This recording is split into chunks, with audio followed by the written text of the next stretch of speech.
নমস্কার, আজকের weather report নিয়ে আপনাদের সঙ্গে আমি শর্মিষ্ঠা। সোমবার দিনভর মাঝারি থেকে ভারী বৃষ্টিপাত হয়েছে, কিন্তু কলকাতা সহ দক্ষিণ 24 পরগনা, উত্তর 24 পরগনা, দক্ষিণবঙ্গের প্রায় একাধিক এলাকায় এবং কলকাতায় কোথাও কোথাও কিন্তু 7 থেকে 11 সেন্টিমিটার পর্যন্ত বৃষ্টিপাত হয়েছে। এই চলতি সপ্তাহে কিন্তু বিক্ষিপ্তভাবে বৃষ্টিপাতের পূর্বাভাস রয়েছে গোটা দক্ষিণবঙ্গ জুড়ে এবং মূলত এই সপ্তাহের শেষের দিকে পশ্চিমাঞ্চলের যে জেলাগুলো অর্থাৎ বাঁকুড়া, পুরুলিয়া, মুর্শিদাবাদ, বীরভূম এখানে কিন্তু ভারী বৃষ্টিপাতের পূর্বাভাস দিচ্ছেন আবহাওয়াবিদরা, কারণ জোড়া ঘূর্ণাবর্ত রয়েছে এবং তার জেরেই কিন্তু এই বৃষ্টিপাত।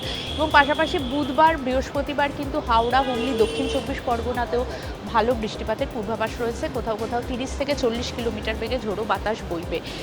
পাশাপাশি আর একটা কথা, যে কেন এই পরিস্থিতি, তার কারণ হচ্ছে যে হরিয়ানা, উত্তরপ্রদেশ এবং বিহার হয়ে একদম অসমের দক্ষিণ প্রান্ত পর্যন্ত বর্ষাকালীন অক্ষরেখা অবস্থান করছে।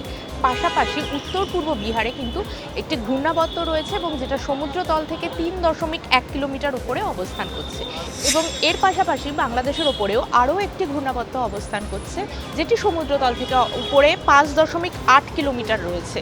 ফলে এই দুটো যে জোড়া ঘূর্ণাবর্ত, তার প্রভাবে প্রচুর পরিমাণ কিন্তু জলীয় বাষ্প বাংলায় ঢুকছে এবং এই কারণেই উত্তর এবং দক্ষিণবঙ্গে কিন্তু বৃষ্টির অনুকূল পরিস্থিতি তৈরি হয়েছে।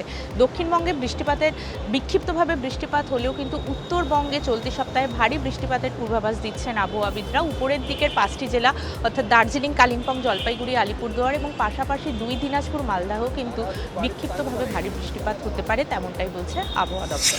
নেক্সট আপডেট নিয়ে আবারও আপনাদের কাছে আসবো। আপনারা সঙ্গে থাকুন TV9 বাংলা ডিজিটালে।